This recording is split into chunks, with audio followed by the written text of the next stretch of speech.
वृंदावनेश्वरी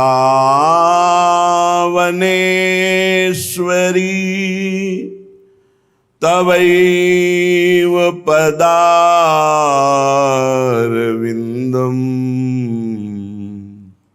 प्रेमामृतैकमकरन्द रसौघपूर्णम्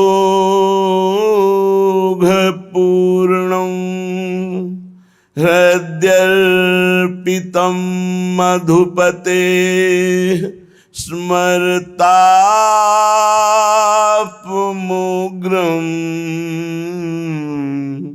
निर्वापयत् परम शीतलमाश्रयामि परम शीतल माश्रयामि।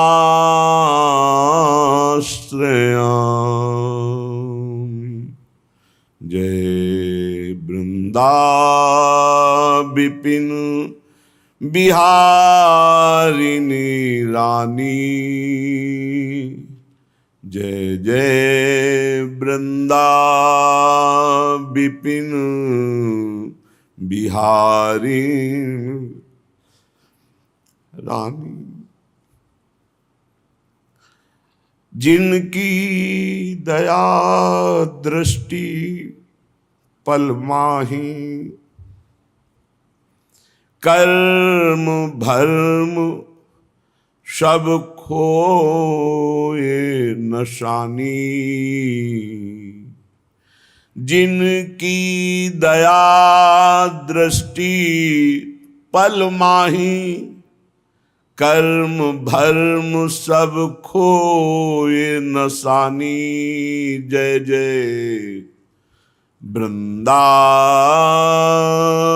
विपिन बिहारिणी रानी, जय वृंदा विपिन बिहारिणी रानी। तव पद महिमा सुनी अलौकिक, तो तोरी सकल वेद कुल कानी। तव पद महिमा सुनी अलौकिक, तोरी लोक वेद कुल कानी। रसिक बिहारी की जीवन धन हो, वारी पियत नित पानी। जय जय वृंदा विपिन बिहारिणी रानी, जय जय वृंदा विपिन बिहारिणी रानी। तन मन परम पुष्टपन पावे, सर्वस रसिकन की सुखदानी महारानी। विपिन बिहारी रानी, रसिकन की सब सुखदानी।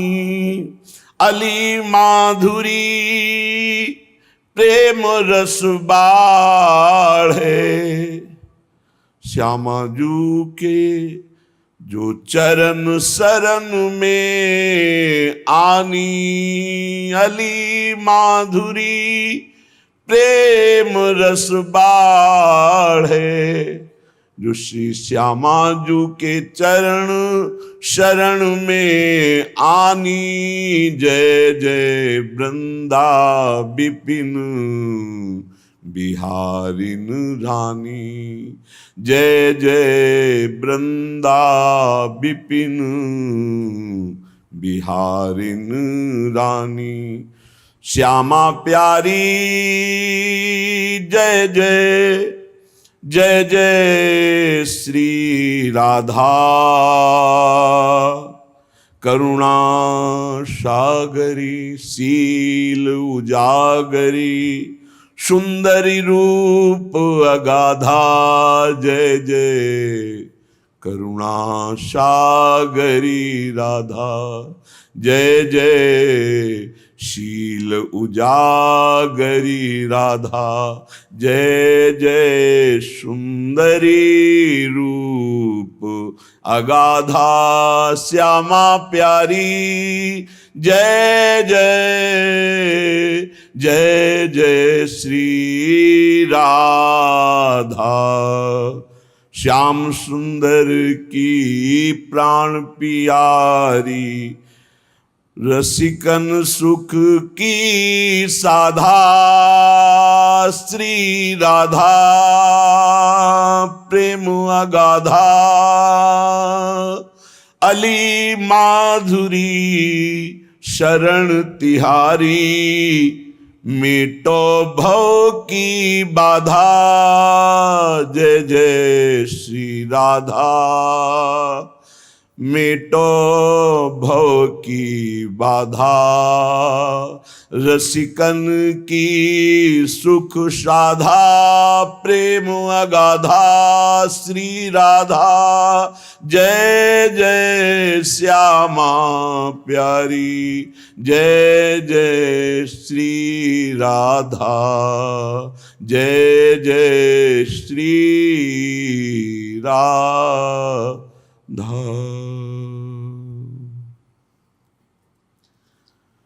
प्रभु की अहेतुकी कृपा से विषय विलासी मन यत किंचित प्रभु के नाम, प्रभु के रूप, प्रभु की लीला, प्रभु के धाम में लगता है, उन्हीं की कृपा से।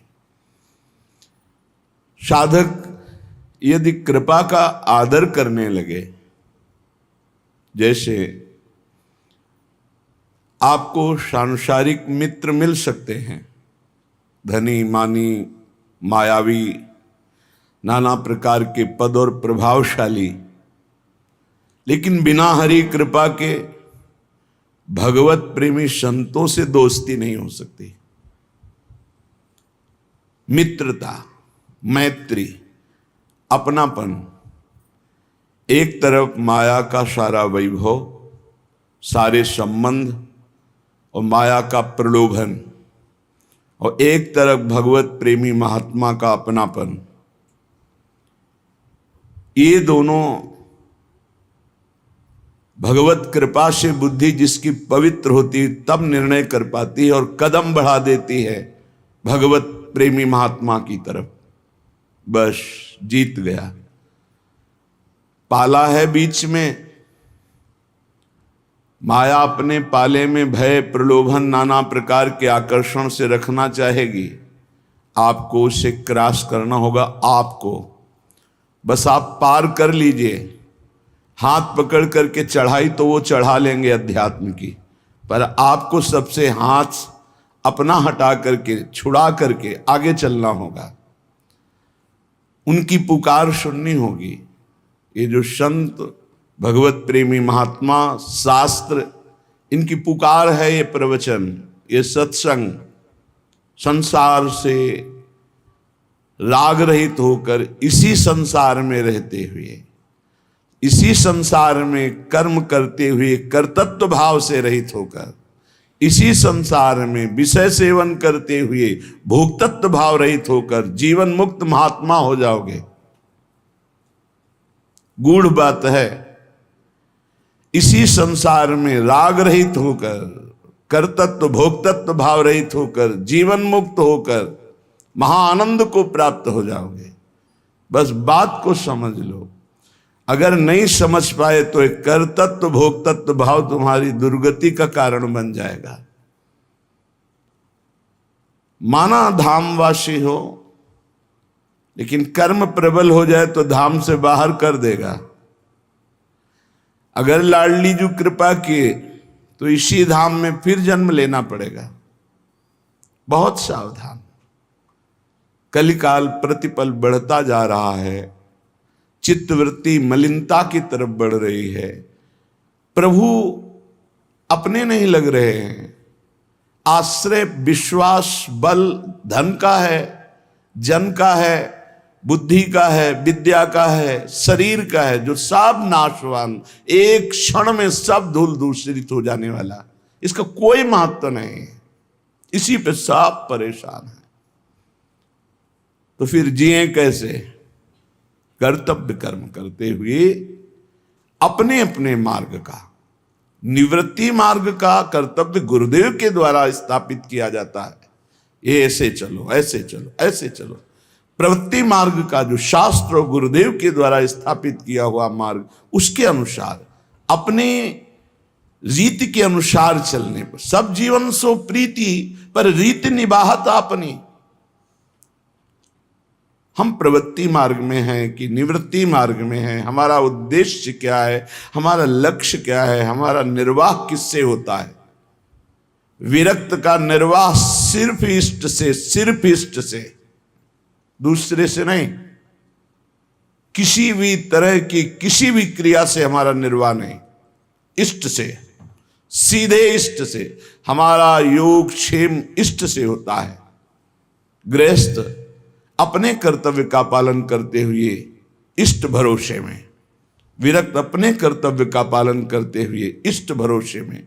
ये तभी जागृत होगा जब जैसी आज्ञा हो बिना विचार के उसमें कदम रख दे।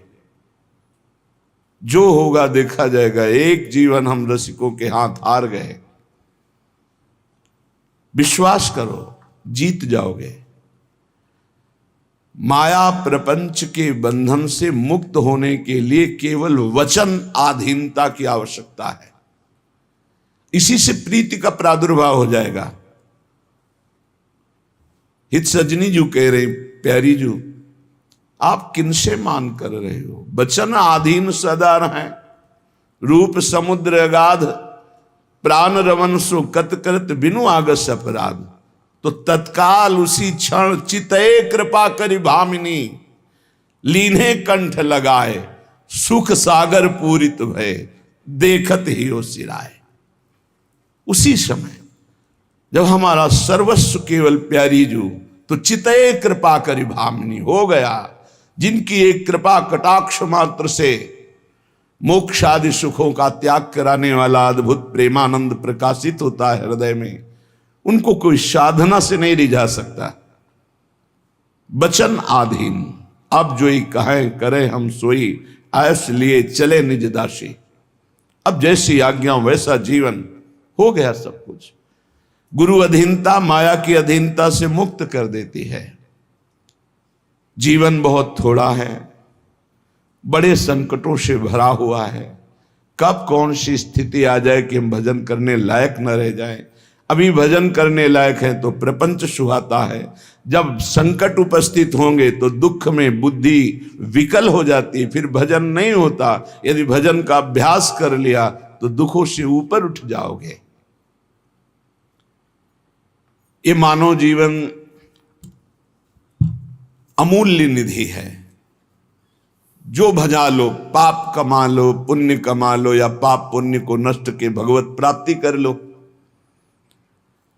मनुष्य जीवन अमूल्य है, पर व्यर्थ बीता जा रहा है। जो नाम जप रहित समय गया, भगवत चिंतन रहित गया। हमें कितनी शीतलता और विश्वास है धन पर। ये क्या परम पद प्रदान कर देगा? ये क्या सुख प्रदान कर देगा? बैंक में रखे रखे रखे हमारे हृदय में क्या ये सुख प्रदान करेगा?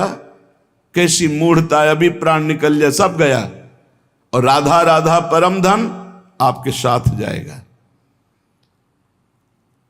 बस चिंतन करता हुआ ये सुख भोग लिया, ये सुख भोगूंगा, ये एकत्रित कर लिया, अब ये खरीद लूंगा, ये कर लूंगा, वो कर लूंगा। इतने में मौत, मृत्यु दबोच लेती है। सारी कामनाओं को ध्वंस करके जीवन लीला ही समाप्त कर देती है।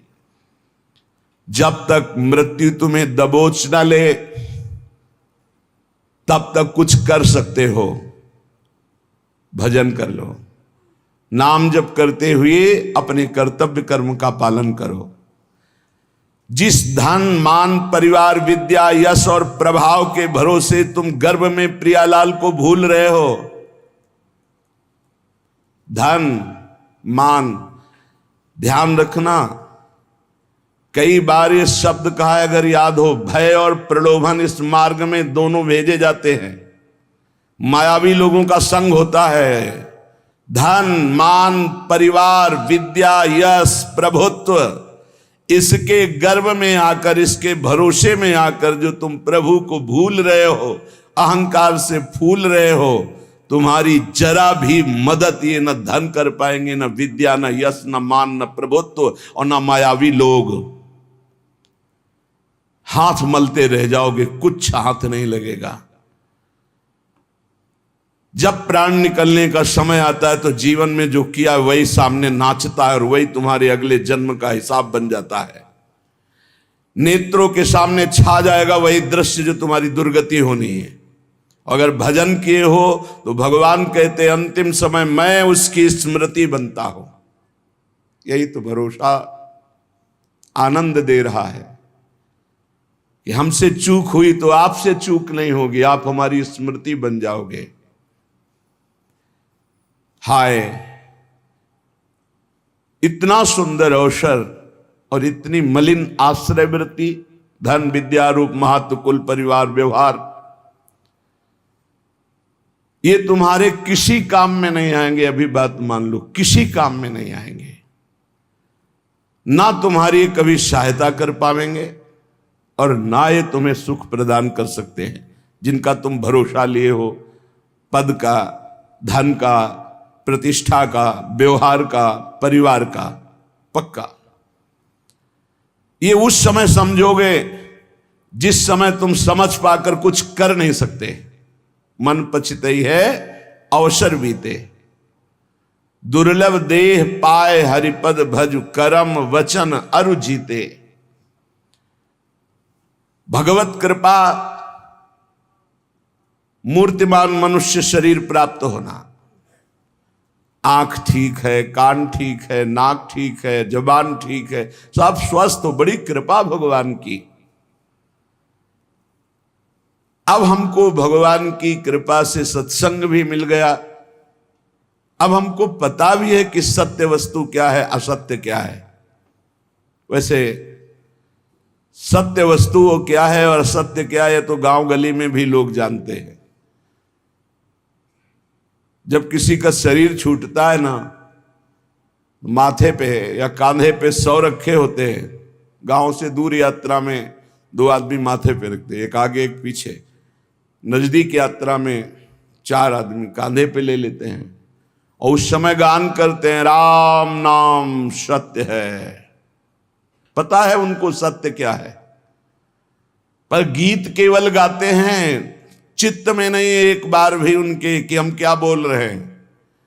अंतिम जीवन लीला का अंतिम फल राम नाम सत्य है। तो अब जीवन भर लग जाओ हर कार्य करते हुए जबान से भगवान का नाम रटना, क्योंकि आज से तुम्हें पता चला कि जिस शरीर को ये बहुत अपना मान रहा था आज उसे फूंका जाएगा, वो नष्ट हो जाएगा। सत्य है तो भगवान का नाम, लेकिन वो केवल गाने में आता है। वो गीत केवल अंतिम समय, शरीर छूटने के समय कि चलो सत्य वस्तु का ज्ञान करा दे कि राम नाम सत्य है, भगवान नाम सत्य है। दुर्लभ देह पाए हरिपद भज, करम बचन और जीते, मन पछतई है अवसर बीते। अब पछताए का बने जब चिड़िया चुन गई खेत। काल रूपी चिड़िया जीवन रूपी खेत के श्वास रूपी दाने चुन गई, अब क्या बचा। इसलिए सावधान हो जाओ, अपने मनुष्य शरीर को संभालो। तुम्हारा मनुष्यपना इसी बात में है कि इसी जन्म में तुम ब्रह्मबोध या भगवत प्राप्ति कर लो। अनंत जन्मों के भटकन को मिटा दो, नहीं भटकते ही रहोगे, कोई रास्ता नहीं है आगे। अभी समझ में नहीं आ रहा, प्रमादवश अभी लग रहा है मैं मनुष्य हूं, जवान हूं, खूब धन है, मैं भोग लूं। लेकिन शरीर छूटते ही ये मानो दे, फिर तुम परवश हो जाओगे। पशु पक्षी नाना प्रकार की योनियों में तुम्हारी बिल्कुल स्वतंत्रता नहीं रहेगी कि तुम कोई नवीन कर्म कर लो। भगवान की जब अहेतुकी कृपा होती है तब संत मिलते हैं। जिसके जीवन में संत का प्रवेश हुआ, समझो हमारे ऊपर अहेतुकी कृपा श्री हरि की है। अब मोहि भा भरोस हनुमंता, बिनु हरि कृपा मिले नहीं संता। तो जब संत मिले तो उनकी आज्ञा पालन करो, उनके बतलाए रास्ते पर विचार करने की जरूरत नहीं है। संसार के दोस्त मित्र मायावी व्यवहारी, इनसे बात करने पर इनकी बात पर विचार करो। बिना विचारे जे करें ते पाछे पछताएं, काम बिगाड़ो आपनो जग में होत हंसाए। पर जब संत सदगुरु बात करें तत्काल उनकी आज्ञा के पालन में तत्पर हो जाओ। बिना ही विचार करी शुभ जानी, वहां विचार की गुंजाइश नहीं है। याद रखो, मनमानी आचरण करोगे तो जीवन असफल हो जाएगा, और संत आज्ञा में रहोगे तो जीवन सफल हो जाएगा। तुम्हारे ऊपर भगवान की अहेतुकी कृपा की वर्षा हुई। मनुष्य शरीर, संत समागम, भजन पद्धति का तुम्हें ज्ञान हो रहा है। तुम्हारे सारे पाप संताप जल जाएंगे। तुम्हारा हृदय आनंद और शांति के सुख में डूबने लगेगा। तुम भगवत प्रेम की धारा में डूबकर परमानंद को प्राप्त करोगे। परंतु याद रहे, केवल नकल की हम बात नहीं कह रहे, हम असल बात कर रहे हैं। आज लोग केवल बाहरी बातों पर ध्यान देते हैं, आंतरिक वृत्ति पर नहीं ध्यान देते। आप जितना फैलाओगे आपका चिंतन फैलता समा जाएगा। समिटे सो आशिक, फैले सो जमाना। बात मान लो, समिट जाओ। जितना समिट जाओगे उतना जीवन मुक्त होते चले जाओगे। जितना फैलते चले जाओगे उतना फंसते चले जाओगे। तुम्हें नहीं दिखाई दे रहा, तुम्हें लाभ दिखाई दे रहा है, हमें हानि दिखाई दे रही। अपने माने हुए लाभ का त्याग करके संत और गुरुजनों की मानी हुई वृत्ति पर हमें अपनी वृत्ति बैठालनी है। जो लोग संतों के प्रति आकर्षित होते हैं, आकर्षण, एक माया का आकर्षण, एक स्त्री पुरुष का आकर्षण, एक खान पान का आकर्षण, एक नाना प्रकार के पद प्रतिष्ठा का आकर्षण, पर जो संतों पर आकर्षित करते हैं वो भगवान के बड़े कृपा पात्र जन होते हैं, जो संतों से आकर्षित है। जैसे संसार में किए हुए आकर्षण आसक्ति दुर्गति का कारण है, पर वही आकर्षण आसक्ति यदि संत महापुरुषों से हो जाए तो मोक्ष का खुला हुआ द्वार भगवान कपिल देव जी कहते हैं। संतों के संग से अपनी मान प्रतिष्ठा, पूजा, बाहरी संबंध, संतों के प्रभाव से आई हुई भोग सामग्री, इसके भोग करने में न लग जाए। बड़ा सूक्ष्म विषय है, इसीलिए कह रहे हैं सावधान। संत आकर्षण हुआ, बड़ी कृपा हुई भगवान की, तो संतों के पास जब भजन वो करते हैं तो मान प्रतिष्ठा मिलती है, रुपया पैसा मिलता है, भोग सामग्री मिलती। ये गुरु कृपा नहीं है, ये तो जीवन अर्पित किए हैं तो इन किन प्रकार जैसे रखें वैसे जीवन जी रहे हैं। हमारी गुरु की आंतरिक संपत्ति पर नजर होनी चाहिए। आंतरिक संपत्ति है प्रियालाल, सतत प्रियालाल का चिंतन, बहुत मस्त जीवन हो जाएगा। अगर बाहरी बातों को आप पकड़ोगे, मान पूजा प्रतिष्ठा नमस्कार रुपया पैसा, तो मोहग्रस्त हो जाओगे, अज्ञानग्रस्त हो जाओगे। क्या बिना भजन किए विभूतियां प्रकाशित हो जाएंगी क्या तुम्हारे अंदर, वैभव भगवान का? अरे जो संतों के बाहरी वैभव का भोग करने की चेष्टा करते हैं वो स्वयं डूबते हैं और अपने संग में दूसरों को भी डुबो देते हैं। आप गए और घालें जे को सत मार्ग प्रतिपालें। बड़ा सूक्ष्म विषय चल रहा है। उपासक को चाहिए मात्र केवल उनके उपदेश और उनकी आंतरिक संपत्ति पर नजर रखे। जीवन अर्पित है, अब जैसे आप रखो वो आपकी मर्जी। हमारा जीवन में कभी झगड़ा नहीं होगा, क्योंकि हमको जो गुरु ने संपत्ति दी वो बंटवारे वाली है ही नहीं। न चोर चुरा सकते हैं और न कोई गुरु भाई बंटवारा कर सकता है। अमोघ संपत्ति है, और गुरु की बाहरी संपत्ति पर नजर ही नहीं होनी चाहिए। नहीं, आंतरिक दो जगह नजर नहीं कर पाओगे। बाहरी संपत्ति पे नजर तो गुरु की आंतरिक संपत्ति पर नजर नहीं, आंतरिक संपत्ति पर नजर तो बाहरी है। ऐसे ब्रह्मादिक के भोग सब विषम लागत ताई, नारायण ब्रज चंद की लगन लगी ही जाए। कुछ लोग वेश को कलंकित करने लगते हैं।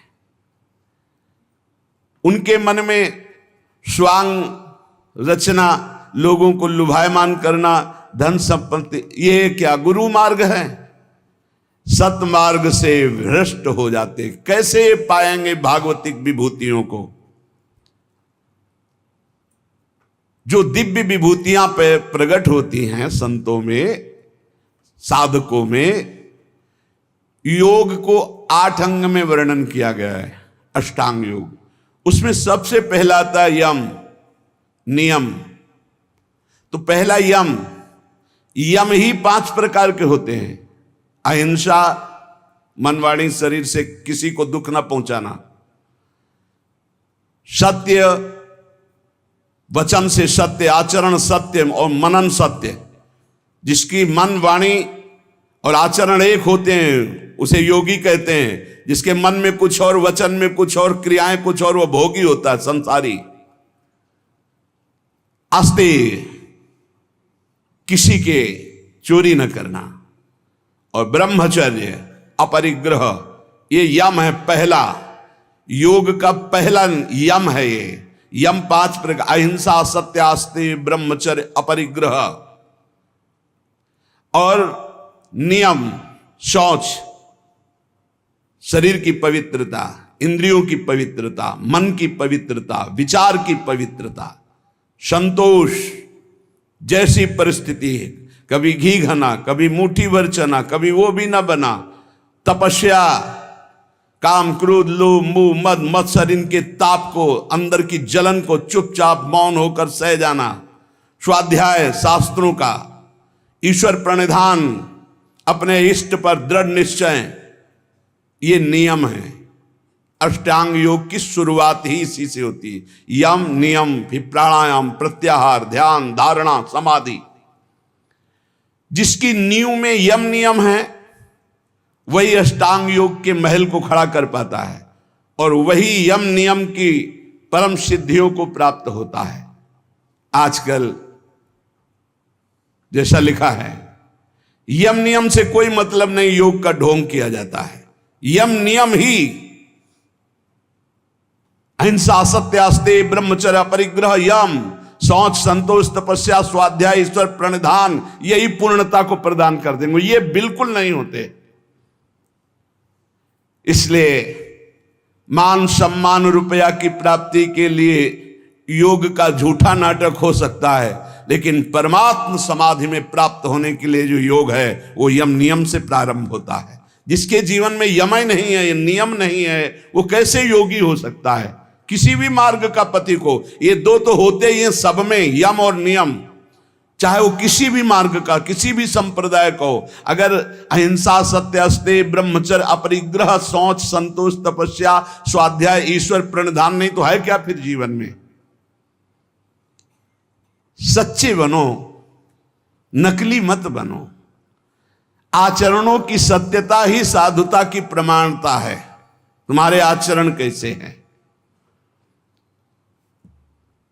परम तत्व अनादि है, एक है, सर्वव्यापी है, सर्वाधार है, सर्वनियंता है, सर्वमय है, सर्वमय है। उसके अस्तित्व का अस्तित्व है, उसके प्रमाण को अनुभव करना है। श्री हरिवंश प्रमाण मनम। चेतना तो सब में, चेतनत्व रूप में परमात्मा विराजमान है। आनंद समुद्र सब में विराजमान, कौन डुबकी लगा पा रहा है?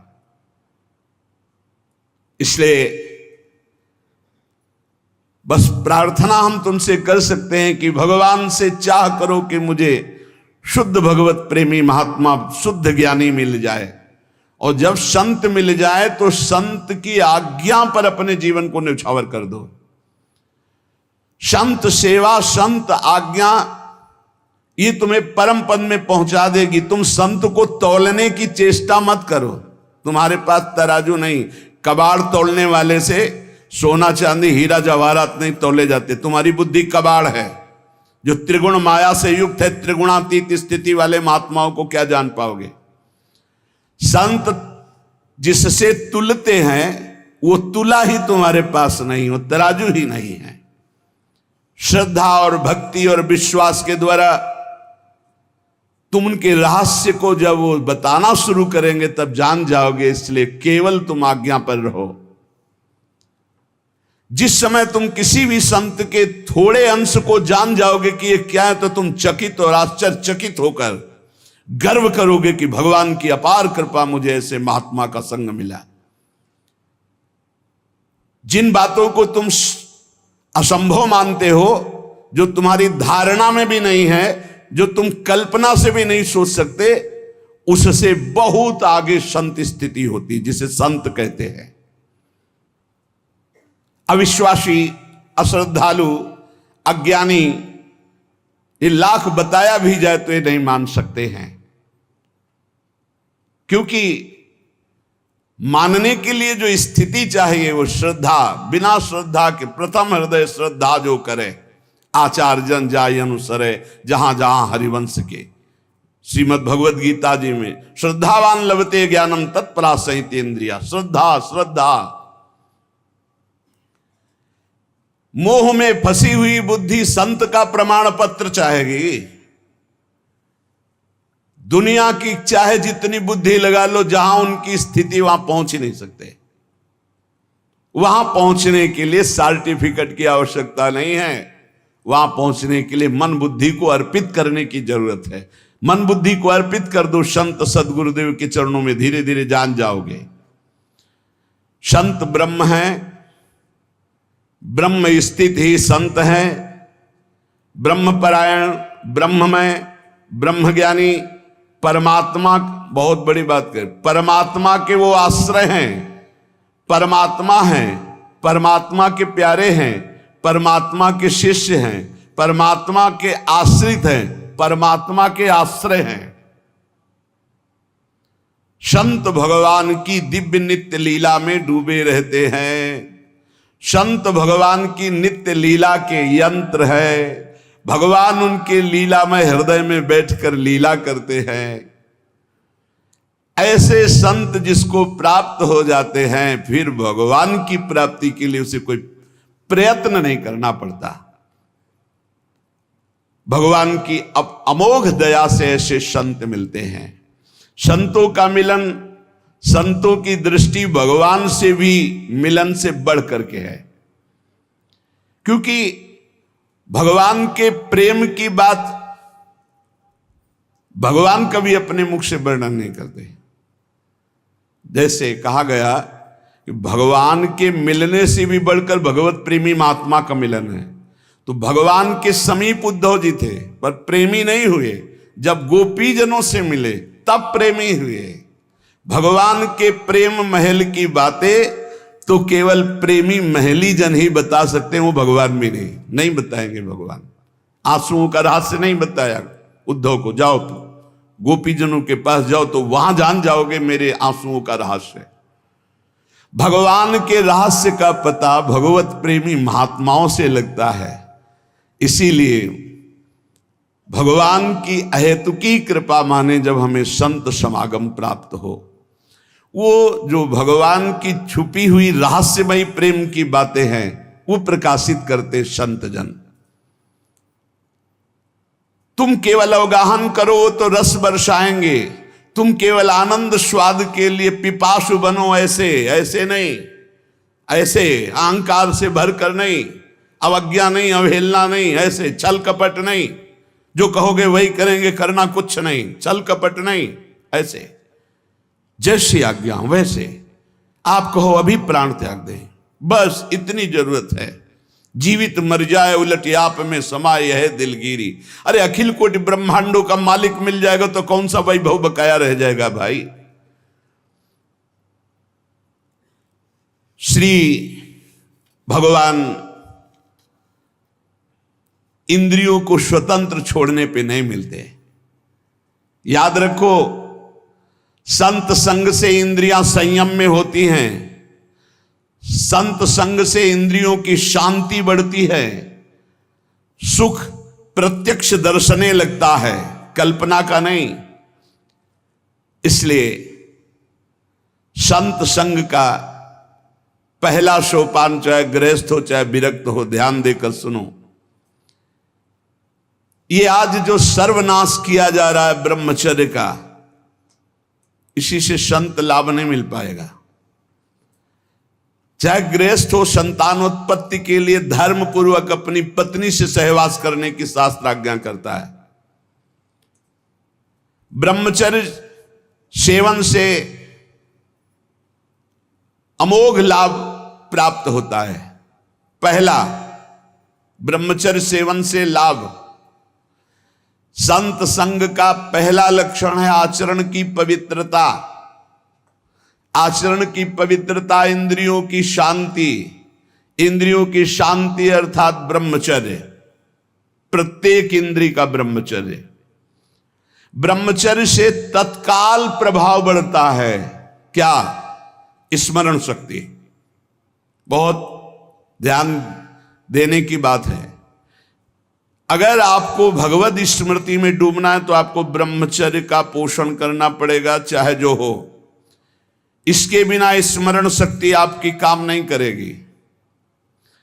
स्मरण शक्ति बहुत प्रवीण, एक बार जो सुन लिया उसका सैकड़ों बार मनन हुआ, मनन होकर उसके आगे धारणा शक्ति। जो ब्रह्मचारी नहीं, स्मरण शक्ति नहीं होगी, धारण करने की शक्ति नहीं होगी, खोखला जीवन हो जाता है। स्मरण शक्ति, धारणा शक्ति और संकल्प शक्ति।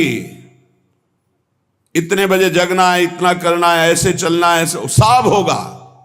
और जब ब्रह्मचर्य नहीं तो चाहे 1000 बार संकल्प करो, तुम्हारे काम में नहीं आएगा।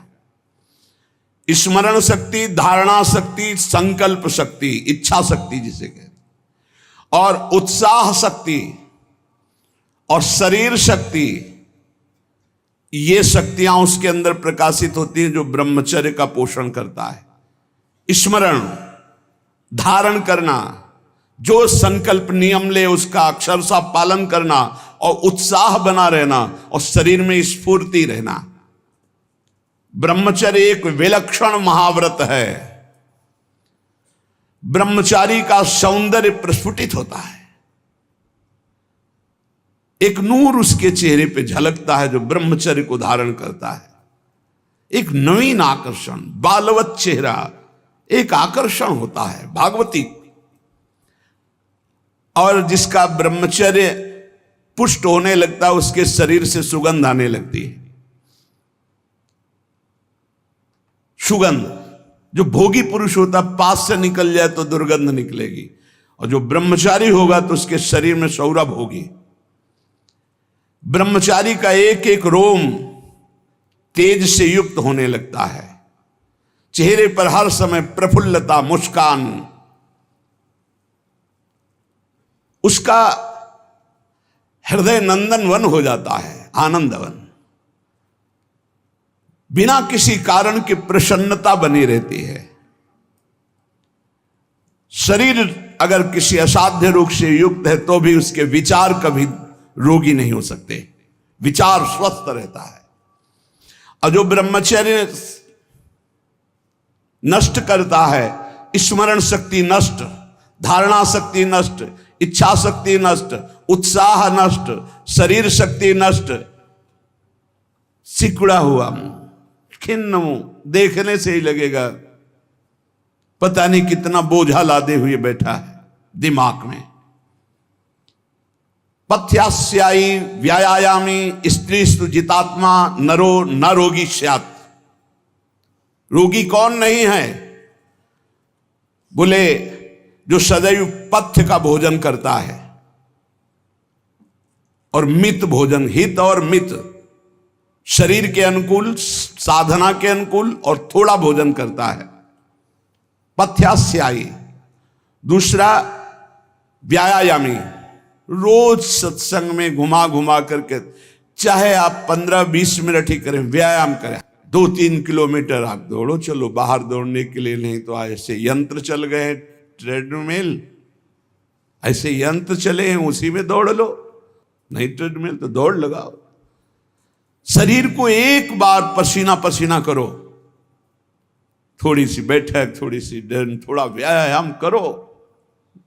ये साधना के लिए, भगवत प्राप्ति के लिए कह रहे हैं, कोई कुश्ती लड़ने के लिए नहीं कह रहे, ये जरूरी है। पथ्यास्यायी, पथ्य का भोजन, मित भोजन करने वाला, और व्यायामी, और स्त्रीषु जितात्मा। स्त्री शरीर है तो पुरुष की तरफ नहीं, पुरुष शरीर तो स्त्री की तरफ नहीं। जितात्मा, आकर्षित ना होना। नरो न रोगी स्यात्, उसे रोगी नहीं कहते, भले वह साध्य रोग से ग्रसित हो, और अगर ये नहीं है तो वो रोगी ही है। आज नहीं तो कल पता चल जाएगा कि वो रोगी है। साधना करने वालों के लिए इंद्रियों को पावन करना, इंद्रियों को संयम में रखना बहुत आवश्यक है। मन के गुलाम, इंद्रियों के गुलाम, स्वेच्छाचारी भोगों की दुर्दशा में पड़ा हुआ मनुष्य है आज। असंयमी मनुष्य का मन और मस्तिष्क, ध्यान से सुन लीजिए, असंयमी जो अपनी इंद्रियों मन को मनमानी लगाए हुए है, उसका मन और मस्तिष्क और हृदय सड़ा देते हैं, जीवन को सड़ा देते हैं। मन और इंद्रियों को संयम में रखकर भगवत चरणारविंद से नहीं जोड़ोगे, सड़ा देंगे तुम्हें, तुम्हारे अंदर ही इतनी सोच गलत कर देंगे, जलोगे। जो ब्रह्मचर्यहीन है, मनमानी आचरण करता है, ध्यान से सुनो, पहला लक्षण अशांत, दूसरा कहीं मन न लगना, अस्थिर चित्त, तीसरा अस्वस्थ, चौथा मलिन स्वभाव, हीन स्वभाव, किसी भी कार्य को कह दो सबसे पहले ना, उत्साहहीन, हर कार्य के लिए बोझा मानना, ना कर देना, सदा के लिए भय का डेरा पड़ जाना अंदर। ये देखो शास्त्र है, ये महापुरुषों के द्वारा लिखा हुआ, जिन्होंने अनुभव किया सबके मनों में अपने मन को मिलाकर। इंद्रियों का जो असंयम है वो हर तरह से मनुष्य को नष्ट कर देता है। लोग अंदर का सुधार नहीं करते। जहां जहां असंयम है वहां वहां अशांति है, दुख है, बेविचार है, संयम विहीन जीवन, शुष्क उदासहीन पशुवत जीवन है। पूर्ण ब्रह्मचर्य तो देश का, समाज का, आत्मा का, सबका परम लाभ, अपना परम लाभ। चाहे गृहस्थ हो चाहे विरक्त, जरूरी है अपनी शक्ति को नष्ट करना, आवश्यकता के अनुसार धर्मयुक्त प्रयोग तो ठीक है। हम तो प्रणाम करते हैं उन गृहस्थों को जो गृहस्थ होते हुए ब्रह्मचर्य का नियम वृंदावन में लिए हुए और दूर दूर जगह देशों में रहते हैं और ब्रह्मचर्य का नियम लिए हुए। एक तो परिवार अमेरिका में है, आए हुए हैं कुछ समय से, भी हम वृंदावन में सत्संग में भी होंगे। सब सुविधा, अमेरिका जैसे देश में रहने सब सुविधाएं, और बड़े ही सरल सात्विक वृत्ति से, और हितधाम में कसम खाई थी ब्रह्मचर्य की, कि हम दोनों मिलकर के कसम खाते हैं कि आज के बाद ब्रह्मचर्य रहेंगे। कैसा जीवन! अपने तो कितने ऐसे परिवार हैं, हम तो उनको प्रणाम करते हैं जो एक साथ पति पत्नी रहकर संयम पूर्वक जीवन व्यतीत कर रहे हैं। बलिहारी भगवान की असीम कृपा है, जिसके संग का डर बना रहता उसी संग में रहकर दोनों निकल गए। कितनी बड़ी अहेतुकी कृपा! ये है आश्चर्य, ये है आश्चर्य। रात दिन एक साथ रह रहे हैं, फिर भी कसम खा के ब्रह्मचर्य रहे हैं। कितनी अपार कृपा श्री जी की! कैसा मन हो कर देती है श्री जी, नहीं तो बहुत कठिन है, बहुत कठिन है। वही जानते हैं जो इस मार्ग में चलते हैं। जो आचरणहीन है, जिसका भोजन ठीक नहीं है, अब लाख बार कहा जाता है सतोगुण भोजन करो, सात्विक भोजन करो। बाजार का ये अमुक चीज आनी चाहिए। कितने ऐसे बाजार की पैकिंग की चीजें निकलते हैं जिसमें कीड़ा रेंगते हुए चलते हैं। आप फिर पता नहीं कौन सी बुद्धि लोगों में फैल रही है कि घर का दाल रोटी बना करके नहीं खाएंगे, बाजार का आना, ऑनलाइन आना चाहिए। ऑनलाइन में हो जाओगे, हाँ ऑनलाइन में ही चले जाओगे। बहुत समझो सावधान, खान पान नहीं तो ऑनलाइन में बुद्धि घूमेगी। श्री जी में चित्त लगाने के लिए थोड़ा ऑनलाइन से हटो, थोड़ा सा अपने चित्त को सुधारो। हम कह रहे हैं जबान में अगर सात्विक भोजन केवल जाएगा तो भजन में बहुत रुचि होगी, संयम से रह पाओगे। ये बावरे नहीं थे पुराने संत महात्मा जन की जो सात्विक ब्रजवासियों का अन्न या भिक्षान्न या सात्विक, ये देखो 10 दिन केवल देखो, शुद्ध दाल रोटी पाओ, मूंग की दाल वाली रोटी पा लो, फिर आप देखो भजन करके। और 2 दिन जरा इधर उधर होटल का पाके देखो, फिर देखो कैसा है। कोई भी कहीं भी हो, सात्विक वृत्ति से अपने घर का भोजन करो, कम से कम दाल पानी से धो लिए हो। और वैसे तो शुद्ध क्या रह गया, इतने केमिकल गेहूं में डाले जाते हैं, वो सब आकर के शरीर के ब्लड प्रेशर को, हृदय को, कई तरह के रोग पैदा करें। अब किसको किसको समझावे। गाय के गोबर आदि से जो फसल होती थी, बहुत 8 मन या 10 मन होते थे। हम किसान के घर में पैदा हुए तो हमें पता है। अब 40 मन 50 मन होती है। तो जब 8-10 मन पैदा होती थी तो सरकारी अस्पताल के बाद स्कूल हमारा था, तो सरकारी अस्पताल के डॉक्टर आते थे, बीच मैदान में कुर्सी डाल के बस हवा खाते रहते थे, कोई मरीजे नहीं होता था। गांव में बुखार आया, 2-4 दिन काढ़ा पिया, ठीक हो गए, अस्पताल जाने की जरूरत नहीं होती थी। और आज अस्पताल में आप चले जाओ तो भीड़ लगी हुई है। क्यों? सब खान पान बिगड़ा हुआ है। तो जो ब्रह्मचर्य पालन करता है, रोग से लड़ने की सामर्थ्य आती है, शोक स्पर्श नहीं कर सकता, मोह पर विचार करने की सामर्थ्य आती, प्रमाद स्थिति नहीं रहती, अकर्मण्यता नहीं रहती, अकाल मृत्यु नहीं होती, ब्रह्मचारी कभी विचारों से दरिद्र नहीं होता है, चिंता नहीं होती, उसके हिंसात्मक वृत्ति नहीं होती, द्वेष नहीं होता, ईर्ष्या नहीं होती, अशांति नहीं होती। ब्रह्मचर्य समस्त दोषों का नाश कर देता है। तमोगुण रजोगुण का विकार, काम क्रोध लोभ मोह मत्सर अभिमान, इन शत्रुओं को पराजित करने के लिए, आत्मा आनंद में स्वराज्य पर स्थित होने के लिए इंद्रियों का संयम ब्रह्मचर्य अत्यंत आवश्यक है। ब्रह्मचर्य का विमल प्रताप प्रकट होता है। वीरवान बलवान होता है, विद्वान होता है, तपस्वी होता है, मनस्वी होता है, त्यागी होता है, तत्व चिंतन परायण होता है। ब्रह्मचर्य में अलौकिक अमानुषिक शक्ति जागृत हो जाती है। अमानुषिक ऐसा कैसे हो सकता है? हो सकता है क्योंकि ब्रह्मचर्य है, क्योंकि भगवत मार्ग का पथिक है। उस शक्ति, उसकी शक्ति के सामने संसार को आश्चर्य असंभव जान पड़ता है। देश का अभ्युत्थान, अपना अभ्युत्थान, समाज का अभ्युत्थान एक ब्रह्मचारी ही कर सकता है, व्यभिचारी नहीं। तो ये मूर्ख लोग ये नहीं समझते कि तुम इंद्रियों की गुलामी स्वीकार करते हो या स्वतंत्रता, मन की गुलामी स्वीकार करते हो या स्वतंत्रता। स्वतंत्रता किसे कहते हैं अभी जाना नहीं। मनमानी आचरण को तुम स्वतंत्र कहते हो कि मैं जो चाहूं। कितने मिनट स्वतंत्र हो जरा देखो, 1 सेकेंड भी नहीं। हर वृत्ति तुम्हें गुलाम बनाए हुए है। क्या इंद्रियों का गुलामी कभी स्वतंत्र हो सकता है? विचार करो, स्वतंत्र कौन है? स्वतंत्र है जो संयमी है, संतोषी है, जितेंद्री है। याद रखो, ब्रह्मचर्य सेवन ही प्रभु प्रेम और आत्मज्ञान की नींव और स्वच्छ मार्ग है। शरीर में सहने की सामर्थ्य ब्रह्मचर्य से आती। गर्मी सर्दी बरसात मान अपमान निंदा स्तुति, ये ब्रह्मचर्य से सहने से। ब्रह्मचारी को सबसे पहले अपनी रसना पर नियंत्रण रखना आवश्यक है। जबान पर, जबान बिगड़ी सब बिगड़ा। गंदे आचरण वाले, जिनको पवित्रता का ज्ञान नहीं, जिनको केवल अर्थ पिशाच हैं, नाना प्रकार की अपवित्रताएं करके तुम्हें भोजन परोसते हो, गरम गरम तुम्हारे सामने आया, तुम अमृत समझ के खा रहे हो, तुम्हारी बुद्धि नहीं खराब हो जाएगी?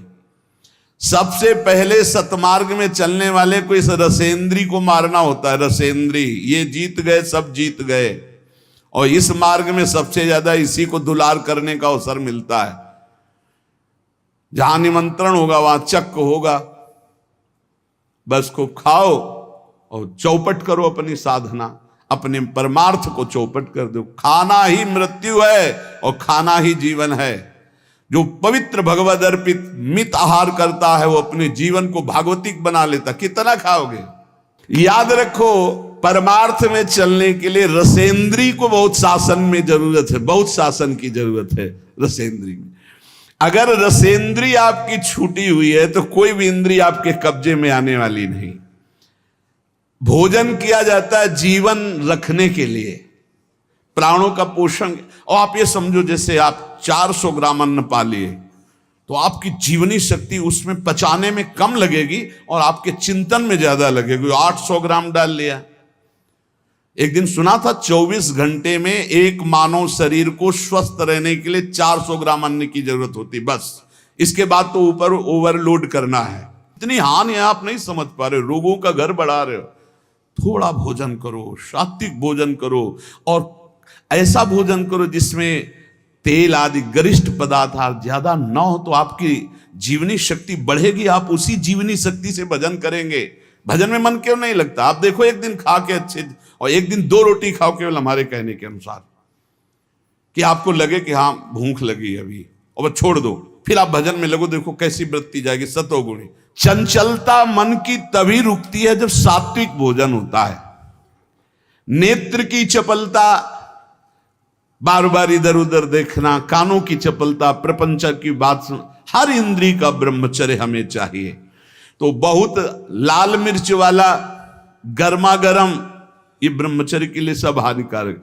उत्तेजक भोजन नहीं, उत्तेजक दृश्य नहीं, उत्तेजक बातें नहीं, तभी संयम से चला जा सकता है। प्रतिदिन एकाग्रता पूर्वक कुछ सदग्रंथों का स्वाध्याय सबको करना चाहिए, सत्संग सुनना चाहिए, परम पवित्र महाभागवतों के चरित्र पढ़ने चाहिए, सरलता पूर्वक विश्वेश्वर भगवान की प्रार्थना, उनका नाम जप करना चाहिए।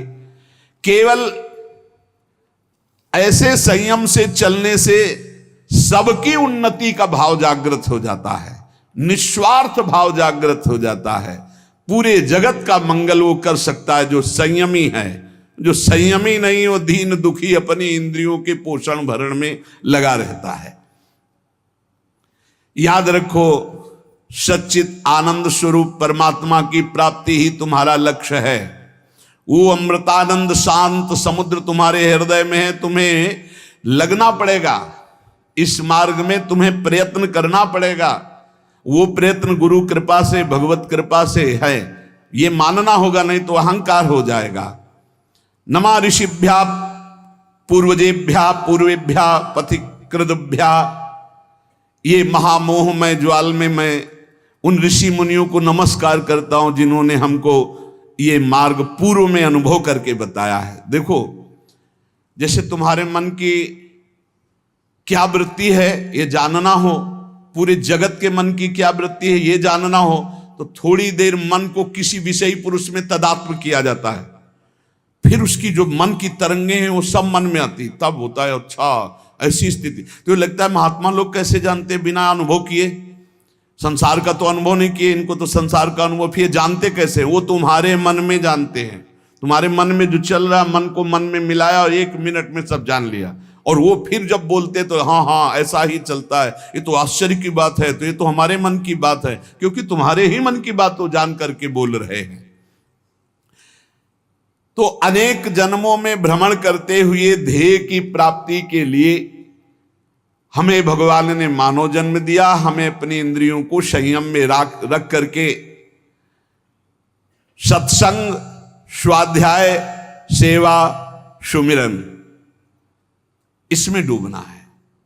इसमें श्री भगवान स्वयं कह रहे हैं सबरी जी से, प्रथम भगति संतन करि संगा, दूसरी रति मम कथा प्रसंगा। सबसे पहली भक्ति है भगवान के प्रेमी भक्तों का संग।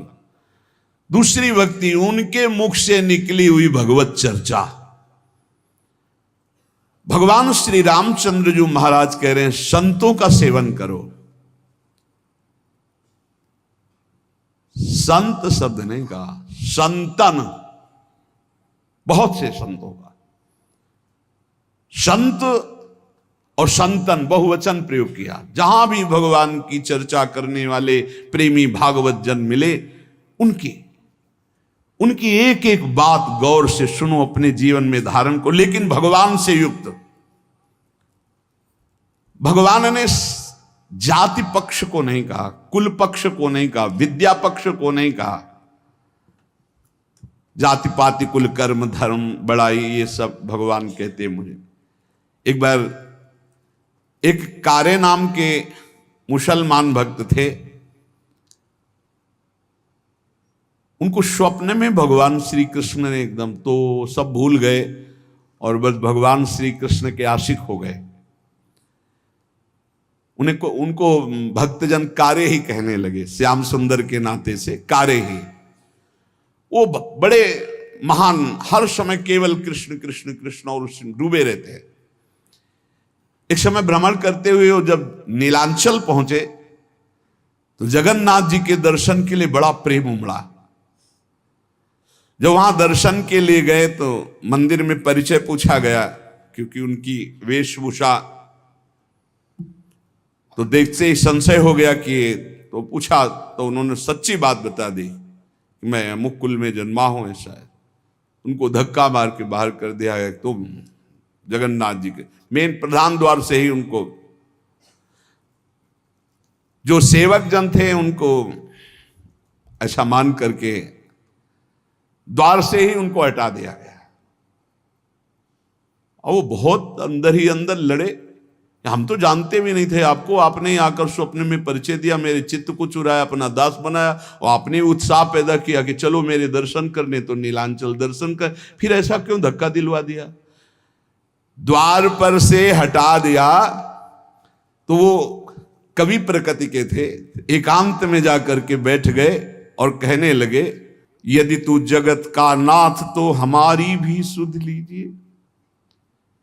कह रहे हे कारे, तूने करार किया, स्वप्न में आकर मेरे दिल को चुराया और बता दिया कि तू ही मेरा स्वामी है, और तू मुझे अलग मान करके धक्का दिलवा करके भगवा दिया। क्या यही प्रेम है? यदि तू जगत का मालिक है तो अब मुझसे रहा नहीं जा रहा है। आपने हमारे को अपने दरबार से भगवा दिया। यदि तू सर्वलोक महेश्वर है, सबका मालिक है, तो फिर अब देर मत कर। भक्ति हितकारी भगवान से नहीं रह गया, उन्होंने तुरंत भोग की थाल ली और समुद्र के किनारे बैठे हुए कारे के पास गए। बहुत सुंदर जगन्नाथ जी हैं, ये तो प्रेम विकल रूप इनका है तो अनंत कामदेवों को मोहित करने वाले भगवान श्री कृष्ण ही, ये तो प्रेम विकल। पीछे से आवाज दे कारे, पीछे मुड़ के देवी देखा, अपने हाथ से भगवान ने भोग पवाया। यहां कह रहे कि भगवान किसी जाति पक्ष को, कुल धर्म को, ये सब नहीं देखते, केवल प्रेम धर्म को देखते हैं। इसलिए किसी भी मत का कोई भी भक्त हो, कभी किसी भक्त का अपमान किसी जाति पक्ष या किसी धर्म पक्ष को लेकर नहीं करना चाहिए। जब कोई श्री भगवान के मार्ग में चलता है तो सिर्फ श्री भगवान का होता है, ये बात मानना चाहिए। हरि का भजे सो हरि का होए, जाति पाति पूछे नहीं कोई, ये भक्ति सिद्धांत की बात है। अहो वत्स पचतो गरीयान यज्ञागे वर्तते नाम तुभ्यम। जब भगवान का कोई प्रसाद तुम्हें पवाने की बात करे तो कभी ये मत कहना कि अच्छा बना है। ये संतों के वचन हैं, बाबा रामदास जी महाराज करेंगे, उनके वचन। जब तुम्हें कोई भगवत प्रसाद दे तो कभी मत कहना कि बहुत अच्छा बना है, क्योंकि अच्छापन तो ठाकुर जी ने पाया है, हम तो प्रसाद पा रहे हैं। कैसा बहुत प्रसाद मंगलमय मृदु स्वादिष्ट, क्योंकि प्रियालाल ने पाया, अच्छा बनाया नहीं। नमक कम है या नमक ज्यादा है या कैसा, इस तरह का व्यवहार करने से प्रसाद में अपराध बुद्धि हो जाएगी। अच्छा बना है ये ठाकुर जी जाने, भोग लग चुका है, सिर्फ प्रसाद है और अमृत है, उसकी हम प्रशंसा क्या करें जिसको श्री ठाकुर जी ने पाया है, और उसमें हम कमी क्या निकालें जिसको श्री ठाकुर जी ने पाया है। इसलिए कभी प्रसाद तुम्हारे सामने आवे तो उसमें ये थोड़ा दाल में नमक तो कम है, प्रसाद का प्रभाव नहीं आएगा।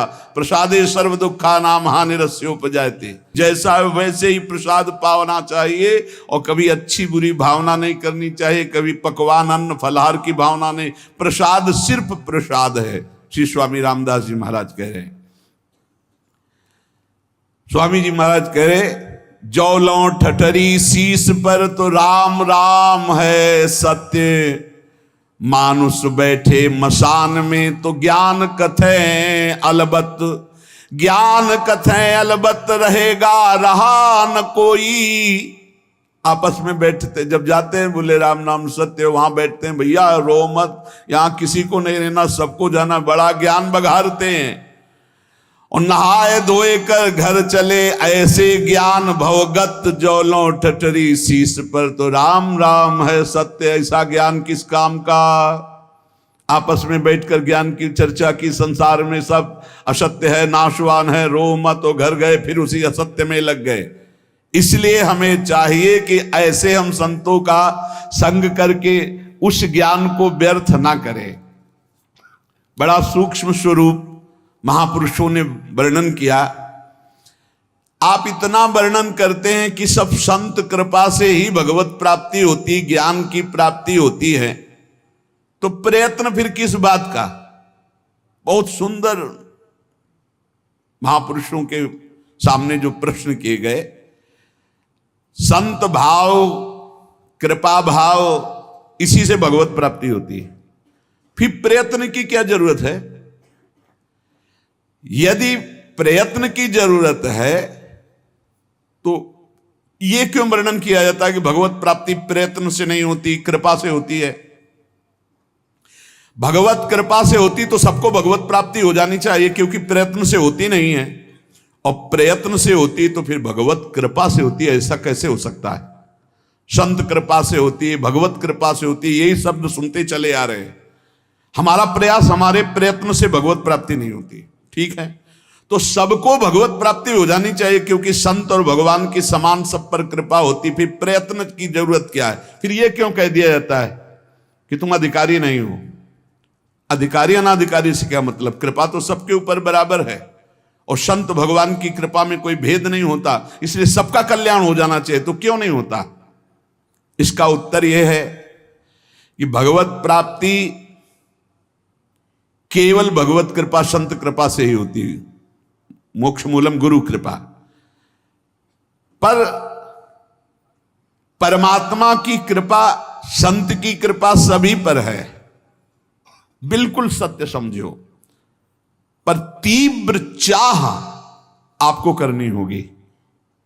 तीव्र चाह में जो आपके अंदर व्याकुलता पूर्वक नाम जप है, नाम कीर्तन, ये उन्हीं की कृपा से हो रहा है। आपको चाह सत्संग सुन के करनी होगी, मुमुक्षता आपको धारण करनी होगी, मुझे भगवत प्राप्ति करनी, ये निश्चय आपको करना होगा। भगवत कृपा संत कृपा में बड़ी सामर्थ्य है, परंतु भगवत कृपा और संत कृपा को चाहते कितने लोग हैं, ईमानदारी से देख लो। परमात्मा की कृपा, संत की कृपा पर कितने लोग अपने जीवन को अर्पित किए हैं। संत की कृपा, भगवत कृपा पर कोई एक भक्त है जो हर प्रश्न की बात में यही केवल कहते, हम तो कुछ नहीं जानते, बस इतना जानते हैं कि हमारे गुरुदेव हैं, बस हमारे तो सब कुछ गुरुदेव हैं। अब इसी बात पे डटे रहो, तुम्हारा कल्याण हो जाएगा। इस बात से फिसल गए तो तुम्हारे पास कुछ है ही नहीं। जिनका विश्वास है उन्हें प्राप्ति निश्चित होती है। बहुत ही सूक्ष्म विषय है। यदि ये कहा जाए कि परमात्मा की प्राप्ति तो सभी चाहते हैं तो बिल्कुल गलत है। इतने लोग बैठे हैं, परमात्मा की प्राप्ति किसे चाहिए, किसे प्रियालाल चाहिए? हृदय से देखो किसके अंदर चाह है, ऐसी चाह जिसमें कोई भी अन्य चाह ना हो। परमात्मा प्राप्ति की चाह तभी मानी जाती है जिसमें अन्य कोई चाह ना हो। और देख लो अन्य चाह है, इसलिए परमात्मा प्राप्ति की चाह नहीं मानी जाएगी, प्रबल चाह नहीं है। हम देखते हैं जिसको धन की चाह होती, वो धन के लिए कहीं भी दूर देश जाना पड़े, कुछ भी करना पड़े, सब कुछ धूप कष्ट गाली सब सहने के लिए तैयार है। इसी प्रकार भगवत प्राप्ति की जब चाह होगी तो हर कष्ट सहने के लिए तुम तैयार हो जाओगे। धन केवल चाहने से नहीं मिलता, धन के लिए प्रारब्ध बलवान, क्रिया में प्रवीणता और समय की संयोगता तीनों होती तब धन की प्राप्ति होती है। लेकिन भगवान की प्राप्ति जड़ धन की तरह नहीं है, इसमें चाह प्रबल चाहिए। प्रबल चाह, खास बात है प्रबल चाह। ये जितनी साधनाएं लालसा पैदा करने के लिए है, आपकी चाह पैदा हो जाए। रुद्र सुस्वरम राजन कृष्ण दर्शन लालसा, आपकी लालसा प्रकट हो जाए भगवत साक्षात्कार की। जो भगवान को जैसे चाहता है, जो कुछ चाहता है भगवान जान रहे हैं। जो केवल भगवान को चाहता है उस पर संत कृपा, भगवत कृपा बरस पड़ती है। सत्य मानो, उसकी चाह कभी निष्फल नहीं होगी, उसे निश्चित भगवत प्राप्ति होगी। अमोघ है। भगवान की चाह से बिना ही प्रयत्न किए भक्त की चाह अपने आप पूर्ण हो जाएगी। इतना स्मरण रखना चाहिए कि भक्त की चाह होनी चाहिए भगवान से मिलने की। यदि कहे कि भक्त की बिना चाहे भगवान क्यों नहीं मिल जाते, तो इसका उत्तर है कि भगवान सर्वत्र हैं, उनके अंदर कोई चाह नहीं है। जब भक्त चाह करता है तो भगवान के हृदय में उससे मिलने की चाह पैदा हो जाती। नहीं, सर्वत्र हैं, वो व्याप्त हैं, वो समरूप से विराजमान है। वो तुमसे मिलना तब चाहेंगे जब तुम मिलना चाहोगे, और जितना मिलना चाहते हो उतना हो। तुम स्त्री रूप में चाहते हो स्त्री रूप में वो हैं, धन रूप में चाहते हो धन रूप, जो चाहोगे वैसे हैं, आज भी तुम्हारे साथ है। और जब इन रूपों का त्याग करके भगवत रूप चाहोगे तो वही चाह आपको जाकी रही भावना जैसी प्रभु मूर्ति देखी तिन तैसी। इस पर शंका होती है कि जब भक्त की चाह से ही भगवान में चाह होती है तो भगवान की कृपा की प्रधानता हुई कि भक्त की प्रयत्न की प्रधानता हुई। आप कहते हैं संत कृपा से भगवत प्राप्ति होती है, तो निर्णय आया कि भक्त की चाह से ही भगवान के हृदय में मिलन की चाह होती है। तो प्रधानता तो भक्त का प्रयत्न ही हुआ ना। बड़ा सुंदर विवेचन है।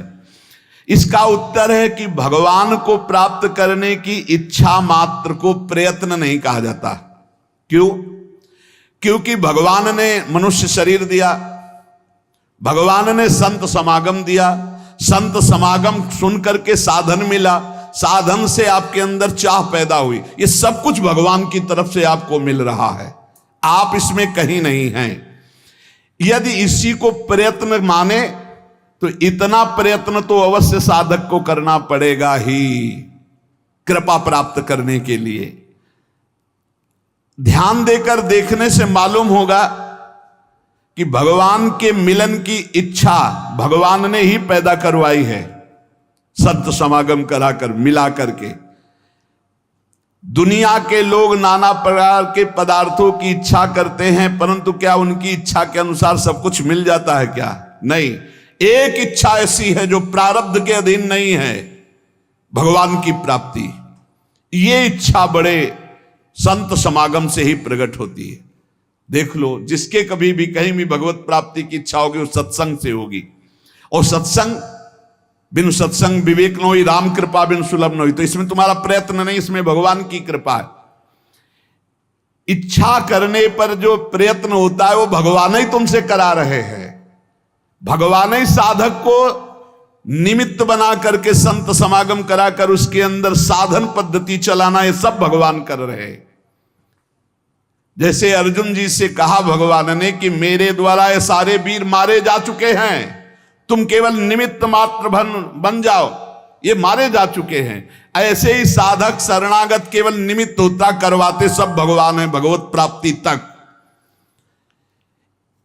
भगवत प्राप्ति की इच्छा जिस समय भक्त के हृदय में आती है, उस समय जो साधन चलता है वो भगवान की कृपा से, भगवत प्राप्ति होती है वो भगवान की कृपा से। इसलिए साधक में कभी अहंकार नहीं आता जो कृपा पात्र होता है। जैसे भगवान ने कृपा की, गुरु की शरण करवाई, तो भगवान कह रहे तद्विद्य प्रणिपातेन परिप्रश्नेन सेवया उपदेक्षन्ति ते ज्ञानम ज्ञानिनस तत्वदर्शिना। अपने गुरुदेव के समीप जाओ, साष्टांग दंडवत करो, भली भांति सेवा करो, सेवक की भांति होकर निष्कपट भाव से फिर प्रश्न करो, तब वो तुम्हें जो ज्ञान देंगे तुम्हारे हृदय में वो तत्व ज्ञान प्रकाशित हो जाएगा। श्रुति भगवती कहती है उत्तिष्ठ जागृत प्राप्य वरान निबोधत क्षुरस्य धारा निशिता दुरत्यया दुर्गम पथस्तत् कवयो वदंती। श्रुति वेद कहते हैं उठो ऐ जीव, जागो और महान पुरुषों की खोज करो और महापुरुषों के समीप जाकर उनके चरणों की वंदना सेवा करके उनसे ज्ञान प्राप्त करो।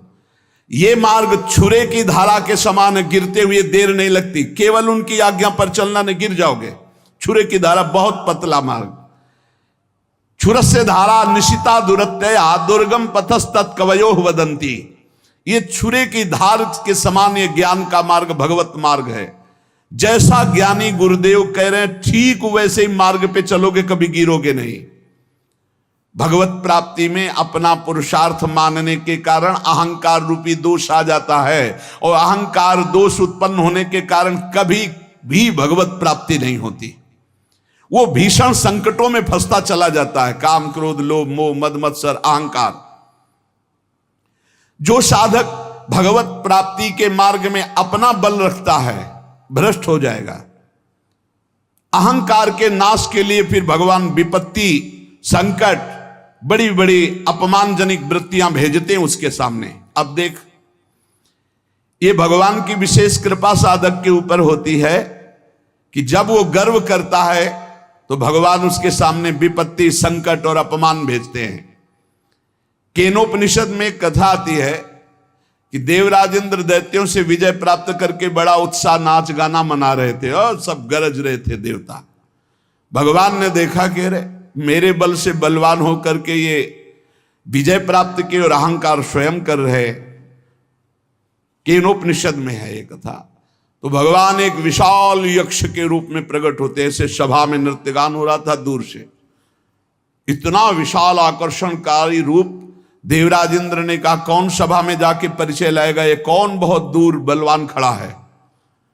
भगवान अग्निदेव सामने गए और कहा मैं परिचय लेके आता हूं। सामने गए, कहा तुम यक्ष कौन हो, ऐसा यक्ष तो हमने कभी नहीं देखा, तो उनका पहले परिचय बताओ। तो तुम परिचय जानने आए हो हमारा, तुम कौन हो? तो उनका मेरा परिचय तुम जानते ही होगे, मुझे अग्नि देवता कहते हैं, मैं अपार बलशाली हूं। अच्छा क्या कर सकते हो तुम? पूरे त्रिभुवन को सूखे उपले की तरह भस्म कर सकता हूं। अच्छा ऐसा, एक तिनका डाला और कहा भस्म करके दिखाओ। पूरी ताकत लगा दी, दाहिका शक्ति भगवान ने खींच ली तो अग्निदेव जला ही नहीं पाए। सर नीचा किया और चले गए। देवराजेंद्र ने पूछा कौन? बोले असमर्थ हूं मैं उनके परिचय को जानने का। भगवान वायुदेव, उन्होंने कहा भगवान मैं अभी गए, कौन हो तुम? भगवान यक्ष स्वरूप में थे। उन्होंने कहा तुम कौन हो जो परिचय जानने आए हो, बहुत बलवान लगते हो। बोले हाँ मैं महाबल हूं, समस्त प्राणियों का पोषण करता हूं, अनंत ब्रह्मांडों को तिनके की तरह उड़ा सकता हूं। अच्छा ये तिनका है, इसको उड़ा दो। पूरी ताकत लगा दी, वायु देवता तिनका भी नहीं उड़ा पाए। देवराजेंद्र के पास गए, बोले असमर्थ हूं मैं, किसी भी देवता की कोई सामर्थ्य नहीं। जब देवराज उठे तो अंतर ध्यान हो गए यक्ष भगवान, और वहां भगवती अंबा त्रिपुर सुंदरी प्रकट हुई, ज्ञान समुद्र। और उन्होंने कहा तुम्हारा इतना गर्व बड़ा हुआ कि तुम संभाषण भी नहीं कर सकते थे। वो साक्षात श्री भगवान थे, समझ पाए तुम्हारे इन देवताओं में और तुम में कोई सामर्थ्य नहीं, भगवान की सामर्थ्य थे, तुम सामर्थ्यवान होकर विजय प्राप्त किए हो, इसलिए गर्व मत करो, तुम में कोई सामर्थ्य नहीं है। ऐसा अंबाजी ने उपदेश किया। इसलिए साधक में जो परमार्थ की सामर्थ्य आती है वो भगवत प्रदत्त आती है। वो जो प्रयत्न आता है साधना में वो भगवान की कृपा से आता है। अगर अहंकार कर ले तो विघ्न पड़ जाएगा साधना में। और जब भगवान देखते हैं कि साधक को अहंकार हुआ तो उसकी पिटाई करवाते हैं। काम क्रोध लोभ मोह मद मत्सर को छूट दे देख, फिर वो पुकारता है हाथ त्राहिमाम प्रभु बचाओ, तो फिर भगवान आकर के उसे बचा लेते हैं। और जब उसको ये पता चल जाता मैं असमर्थ हूं, तब सुंदर साधना दे देते हैं और चढ़ाई में चढ़ जाता है। इसलिए भगवान की शरण में रह करके भगवत बल से साधना भगवत प्राप्ति की हो रही, किंचन मात्र कोई साधक अभिमान न करे। भगवत कृपा से ही संत संग मिला, भगवत कृपा से साधना का मार्ग मिला, भगवत कृपा से साधना हो रही, भगवत कृपा से भगवत प्राप्ति हो जाएगी। आप थोड़ा भी अहंकार करके इधर उधर विचलित ना हो। भगवान का एक व्रत है, सकृदेव प्रपन्नाय तवास्मीति च याचते अभयम सर्वभूतेभ्यो ददामि तद व्रतम मम। एक बार जो मेरी शरण में आकर कह देता है हे नाथ मैं आपका हूं, मैं उसे स्वीकार कर लेता हूं और समस्त भूतों से अभय कर देता हूं। ये मेरा व्रत है, ये मेरा प्रण है। फिर ये मनुष्य भगवान की शरण में आकर अपना कल्याण क्यों नहीं चाहता, जब भगवान ऐसा कह रहे। दया सागर भगवान जीवों पर इतनी अपार दया किए हुए हैं कि कोई उसकी सीमा नहीं है। वे क्या दया किए, क्या दे देते हैं। घंटों के ऑक्सीजन का पैसा लगाओ, देखो जब अस्पताल में ऑक्सीजन लगता है ना, फिर घंटों का पैसा लगता है। यहां पूरा जीवन हो जा रहा है ऑक्सीजन लेते, कितनी फीस दे रहे हो भगवान को। आकाश वायु जल पृथ्वी, कितनी भगवान की अहेतुकी कृपा हम पर, दया ही दया है। भगवान ने तो सब कुछ किया, तुम्हें बना दिया, तुम्हारे शरीर को बनाया, सब तुम भगवान के लिए क्या कर रहे हो। भगवान असीम कृपा सब पर किए हैं। दया सागर का यदि हम ये कहें कि भगवान बड़े कृपालु बड़े दया सागर हैं, तो हम आपको सही कह रहे हैं। उनकी महिमा के आगे निंदा करने के जैसे समान है, क्योंकि सागर की तो सीमा है, भगवान की दया की तो असीम है, असीम कृपा है। भगवान की दया की कोई सीमा नहीं। अच्छे अच्छे बड़े बड़े महाभागवत हुए, कोई भगवान की सीमा को नहीं पार पा पाया। आप कल्पना नहीं कर सकते भगवान की दया से क्या हो सकता है। कोई ऐसा उदाहरण नहीं है कि भगवान की हम दया को समझा सके। बस इतना उदाहरण देते हैं कि जैसे मां है, असंख्य जीव हैं और सब मां से ही पैदा हुए हैं अपनी अपनी। अगर असंख्य माताओं का प्यार मिलाया जाए तो जो अपने पुत्र के दया स्नेह में मां बावरी बनी रहती है एक वात्सल्य से, ऐसी अनंत माताओं का वात्सल्य जोड़ा जाए तो हमारे वात्सल्य समुद्र भगवान के एक बूंद के बराबर भी नहीं। ऐसे कृपा समुद्र भगवान है। ऐसी हालत में भगवान की दया की बात कैसे तुम्हें बतावे। मां अपने बच्चे के लिए जो कुछ करती है उसमें बहुत प्यार होता है, उसमें दुलार भरा होता है। आप इतना समझ लो, बच्चा शरारती है और दोष के कार्य करता है तो माता ही जो बहुत दूध पिला करके पुष्ट किया है वो थप्पड़ भी जमाती है, वो डांट भी लगाती है। ऐसा ही कुछ भगवान भी करते हैं। जब तुम मनमानी आचरण करते हो, धर्म विरुद्ध आचरण करते हो, तो वही दया समुद्र भगवान दया करके फिर विपरीत परिस्थितियां देते हैं। वो रोता है, लेकिन देखो एक बात यहां ध्यान रखना है, जब बच्चे को मां मारती तो बच्चा दूसरी तरफ नहीं भागता, मां की तरफ ही भागता है। ये खास बात है। मां मार रही तो भी वो गोदी में उसी की चढ़ना चाहेगा, यही खास बात है। बच्चा किसी और का आश्रय नहीं ले सकता। ऐसे ही सकृदेव प्रपन्नाय तवास्मीति च याचते।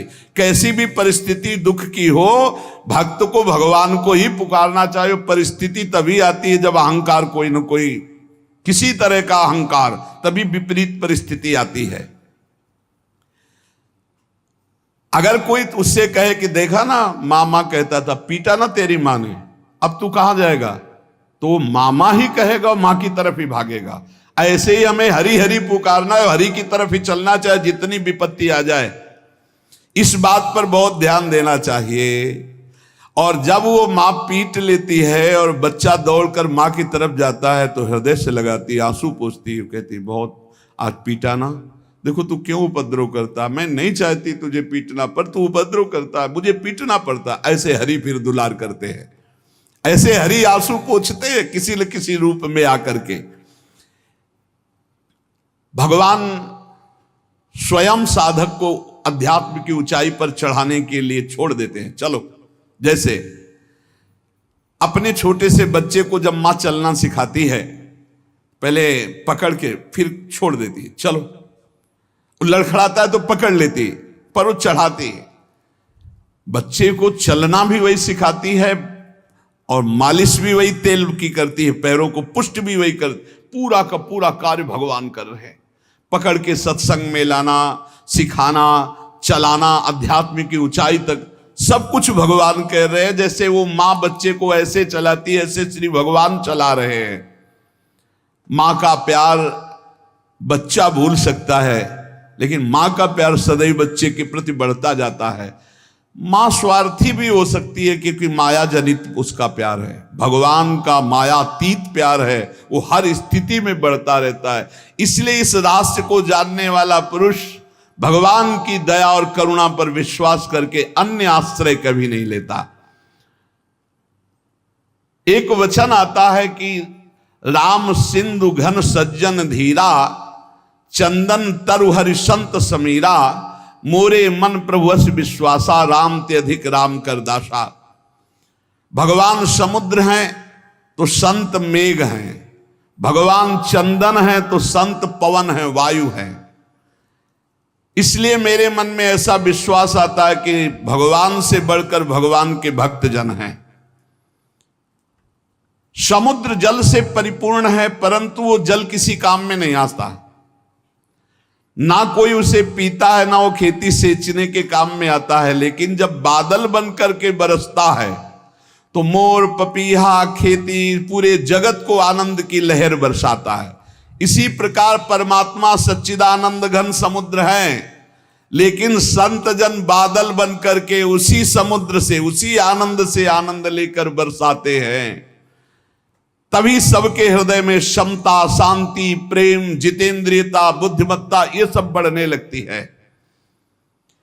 साधक रूपी मोर, पपीहा ये सब आनंदित हो उठते हैं जब संत रूपी मेघ गरजते और बरसते हैं। उनकी गर्जना, उनकी वर्षा आनंद सिंधु भगवान की वर्षा है। आनंद सिंधु समुद्र से आनंद लेकर वर्षा करना है। जैसे चंदन में सुगंध होती है, परंतु वायु स्पर्श न करे तो बगल के वृक्ष तक नहीं पहुंच सकती, और वायु स्पर्श करती तो दूर दूर के नीम बबूल भी चंदन की तरह सुगंधित हो जाते हैं। ऐसे ही संत जन, भक्त जन, भगवान है चंदन और ये है वायु। ये दूर दूर तक नीम बबूल जैसे स्वभाव वाले दुष्ट जन भी संत वाणी के द्वारा अपने जीवन का परिवर्तन करके महात्मा बन गए, संत बन गए। हिंसक, चोर, बेविचारी ये उनकी वाणी के प्रभाव से भगवदानंद का अनुभव करने वाले ब्रह्म ऋषि महात्मा बन गए। संतों की भगवान से ज्यादा बड़ी कृपा होती है। संतों में कभी द्वेष नहीं होता। उनका हृदय ऐसा होता है कि दूसरे को जरा भी दुख के समीप जाते हुए देखकर उनका हृदय कांप उठता है। हे क्यों जा, अच्छा उसको लग रहा है मैं बहुत अच्छे मार्ग में जा रहा हूं, उनको लग रहा है दुख में फंसने जा रहा है। इसलिए संतों की बात कभी कभी कड़वी लगती है। नारद सिख जे सुने नर नारी, और अवश्य भवंतज होए भिखारी।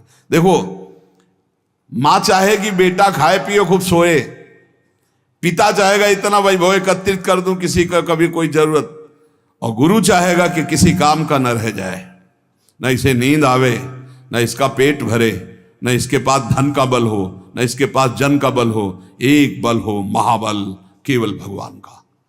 बहुत अंतर है, बहुत अंतर है संसार के और गुरुदेव के प्यार में, बहुत अंतर है। वो संसार के हर कट करके एकमात्र भगवान का सहारा, और संसारी जन हर कट करके भगवान के मार्ग से केवल संसार का सहारा। जमीन है, रुपया है, बैंक बैलेंस है, रिश्तेदार है, नातेदार है, खूब मौत से खाएगा, मौत से खाएगा नहीं, काल खाएगा। काल जैसी तरिवंश प्रपंच बंच सवे काल ब्याल को खायो, या जे जान श्याम श्यामा पद कमल संग शिरनायो। भगवान की दया में साधक में कायरता नहीं आ जाती, ध्यान रखना। अब सब भगवान की दया से हो जाएगा, ऐसा नहीं। वो कायर नहीं होता, वो बहुत ही कार्य प्रवीण होता है। जो गुरुजनों ने सेवा, जो भजन, जो उसमें लगा है, पर भरोसा भगवान की कृपा का है कि भगवान की कृपा से नाम जप हो रहा है, भगवान की कृपा से वृंदावन वास हो रहा, भगवत कृपा से संत समागम, भगवत कृपा से हमसे साधन भजन बन रहा है। कितनी भी बुराई क्यों न हो संत महापुरुष की, वो उसका कल्याण ही चाहेंगे। ये संतों का, कितनी भी बुराई क्यों न कर लो, तुम ही कर लो, वो कभी बदला लेने की इच्छा नहीं कर सकते। आप उनका अपमान भी कर दो, वो तुम्हारा हित ही करेंगे। वो तुम्हें दुर्गुण दुराचार से, माया से हटा करके भगवान में ही तन्मय करेंगे, तभी। ये ड्यूटी है। हरई शिष्य धन शोक न हरई, सो गुरु घोर नरक मा पर। तुम तो जहां जाओगे जाओगे, तुम्हारी जिम्मेवारी हुई, उनको भी जाना पड़ेगा। हरई शिष्य धन शोक न हरई, सो गुरु घोर नरक मा पर। गुरु शिष्य अंध बधिर कर लेखा, एक न सुनई एक ने। गुरु देख नहीं रहे कैसे चल रहा, और शिष्य सुन नहीं रहे कि गुरु कह क्या रहे। भगवान और भगवान की संत करुणा के भंडार है। हम संसार में गोते खा रहे हैं, वो अपने दर्शन से, स्पर्श से, चिंतन से, उपदेश से सबको माया प्रपंच से हटा हटा कर श्री भगवान में लगाते हैं। लोगों को पवित्र करने वाले जहां प्रकट होते हैं संत जन, वो भूमि पावन होती है, वो कुल पावन होता है, वो देश पावन होता है। जिसका चित्त अपार संबित सुख सागर परब्रह्म में लगा है, वो जहां बैठता है वहां पावनता का प्रचार प्रसार होता है। युधिष्ठिर जी महाराज विदुर जी से कहते हैं कि भवद्विधा भागवतास तीर्थ भूता स्वयं विभु, तीर्थी कुर्वन्ति तीर्थानि स्वांतास्थेन गदाभृत। हे स्वामिन, हे विदुर जी, आप सरीखे भगवत भक्त महात्मा जो निरंतर भगवान के चिंतन में डूबे हैं, तीर्थ रूप होते हैं। पापियों के द्वारा स्पर्श करने से तीर्थ भी मलिन हो जाते हैं, और आप जैसे भगवत स्मरण करने वाले महात्मा जब तीर्थों में अवगाहन करते हैं तो तीर्थ निष्पाप हो जाते हैं। तीर्थी कुर्वन्ति तीर्थानि स्वांतास्थेन गदाभृता। तो ऐसे संतों का, ऐसे दयालु भगवत भक्तों का संग मिल जाए तो उनको गाली भी दे, उनका अहित भी करे, तो भी वो उसका कल्याण करके ही छोड़ेंगे। जैसे किसी का ऑपरेशन करना हो, अब हाथ पैर बांध दिए जाओ, खूब गाली दे तो डॉक्टर उससे थोड़ी परेशान होता है। अब वो तो चीरा लगा के छोड़ेगा, तुम चाहे गाली दो चाहे जितना चिल्को। ऐसे ही ममता मोह आसक्ति के फोड़ा हैं, इनका ऑपरेशन होना है, बहुत चीख मचती है, बहुत चीख मचती है। कितने तो मैं बंधन तोड़ा करके ऑपरेशन थिएटर से भाग जाते हैं, और अगर चैन से आप उनकी आज्ञा का पालन करो तो फोड़ा बैठ भी जाएगा, ऑपरेशन की जरूरत नहीं पड़ेगी। बड़े कृपालु हैं। लेकिन अगर आप उनकी आज्ञा का पालन नहीं करोगे, फोड़ा बढ़ जाएगा, फिर ऑपरेशन होगा। ये दुष्ट स्वभाव वाले जो लोग होते हैं, ये कुल्हाड़ी की तरह होते हैं, और जो संतजन होते हैं चंदन की तरह। तो कुल्हाड़ी काटती है तो कुल्हाड़ी को भी सुंदर वो सुगंध देते हैं। चंदन में जब कुल्हाड़ी, तो उसको भी शीतलता और सुगंध देते हैं। लेकिन वो चंदन कटने के बाद भी देवताओं के सिर पर चढ़ता है, और कुल्हाड़ को आग में रख के उसका मुंह घन से कुचला जाता है। अगर दुष्ट लोग दुष्टता करते तो संत जन अपना स्वभाव उन्हें प्रदान करते। तुम्हारा मंगल हो, तुम्हारे ऊपर भगवान की कृपा बरसे, तुम्हारी बुद्धि शुद्ध हो। संत सुरसरी के समान, गंगा जी के सुरतरु काम कल्प वृक्ष के समान हैं। अगर हम संतों का सेवन करें तो हमारी असत वासनाएं नष्ट होकर भगवान की प्राप्ति निश्चित करा दे।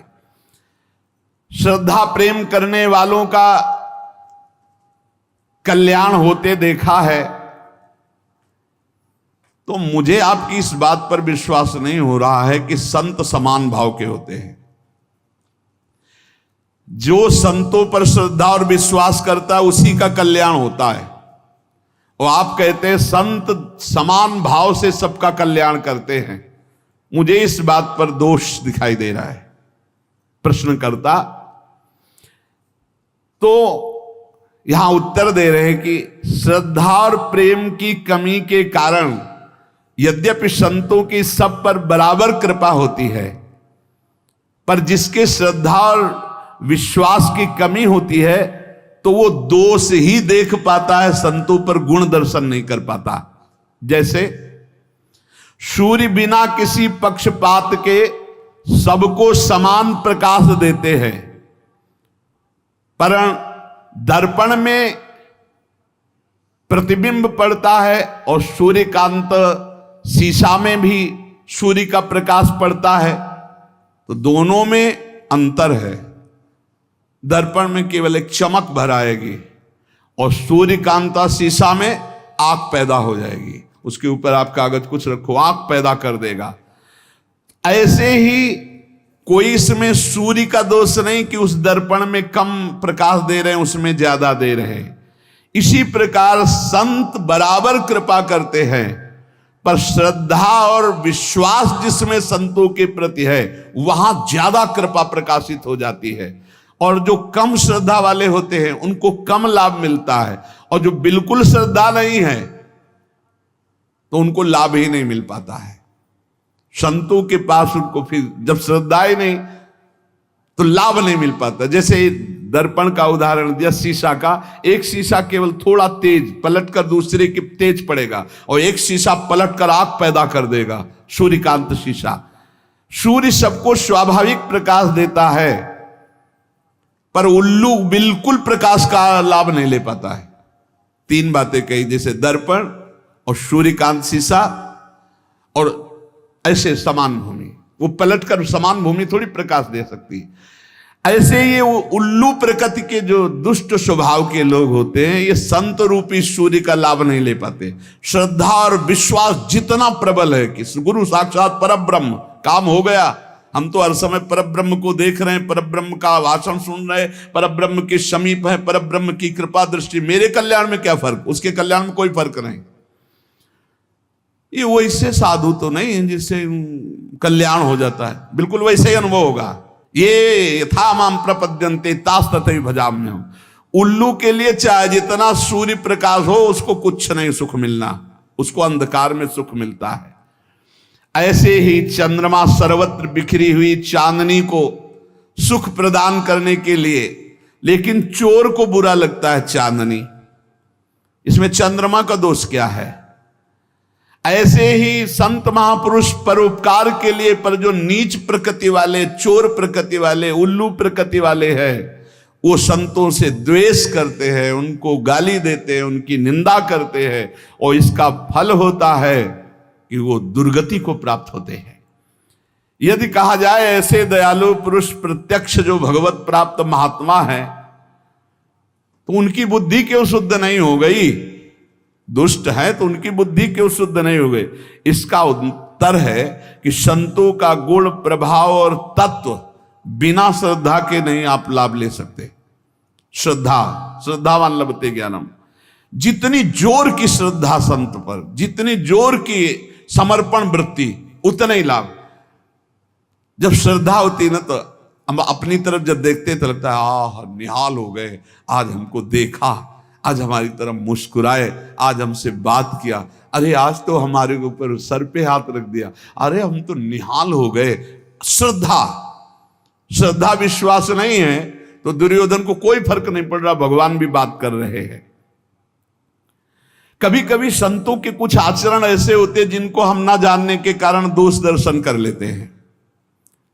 एक कुत्ता एक माट रखा था, उसमें कुछ खाने का था, चीनी आदि, तो ऐसे मुंह डाला। अब मुंह तो चला गया, लेकिन जब ऐसे किया तो निकला नहीं, तो भरभरा करके उसने ऐसे दीवार में ठोका, तो आधा तो टूट गया, आधा ऐसे ऊपर का हिस्सा। अब एक संत ने देखा, अरे तो कुत्ता बहुत परेशान है, लाठी उठा के, अब वो कुत्ता भागा कि इससे तो मटकी से तो बच सकते, लेकिन लाठी से नहीं बच सकते। संत पीछा के कुत्ता भागता जा रहा है, आखिरकार संत दौड़कर लाठी का प्रहार किया। कहां? उसके गले में पड़े हुए उस मटकी के शेष भाग। अब वो टूटा। बाद में कुत्ते को समझ में आया मुझे नहीं मार रहे थे, ये तो हमारे बंधन को काट रहे थे, जो गले में बंधन उस माट का हो गया। कुछ ऐसा ही संतों के प्रति भी होता है। देखते हैं कि इसके गले की फांसी बनने जा रहा है। अब वो डांट रहे हैं, वो दौड़ करके उसको संभालने की कोशिश कर रहे हैं, उसको बुरा लगता है। वो कुत्ता समझ रहा था कि मटकी से तो बच गए, क्योंकि फूट गई सांस लेंगे, गले में पड़ी तो पड़ी रहे, लेकिन ये तो लाठी से खोपड़ी फोड़ देगा। लेकिन वो खोपड़ी फोड़ने के नहीं, वो मटकी का वो जो शेष भाग है उसे फोड़ने के लिए दौड़। ऐसे ही हम देख नहीं पाते हैं कि संत हमारे किस बात पर प्रहार कर रहे हैं, और अगर हम उनकी हर बात में वचनम करिष्येतो में निकल गए। संत महापुरुषों की दया, भगवान की दया समतापूर्ण होती है। संत उसे ही कहते हैं जो विद्या विनय संपन्ने ब्राह्मणे गव्यस्तनी सुनीच सुपाके च पंडिता समदर्शिना। लोग बर्ताव से समता चाहते हैं संत से, तो कह रहे हैं कि बर्ताव में नहीं हो सकता। संत वो है जो विद्या विनय युक्त ब्राह्मण में, गौ में, हाथी में, कुत्ते में, चांडाल में समभाव देखता है, बर्ताव नहीं सम। बहुत समझना नहीं तो ये लगेगा कि समदर्शी संत नहीं है। लोग कहते हैं कि संत तो सब में समान व्यवहार करते, समान व्यवहार हो ही नहीं सकता, समान दर्शन कह रहे हैं। विद्या विनय संपन्ने ब्राह्मणे गव्यस्तनी, गाय में और कुत्ता में समान भाव रखना है, व्यवहार का नहीं, दर्शन केवल, कि कुत्ते में भी भगवान है और गाय में भी भगवान है।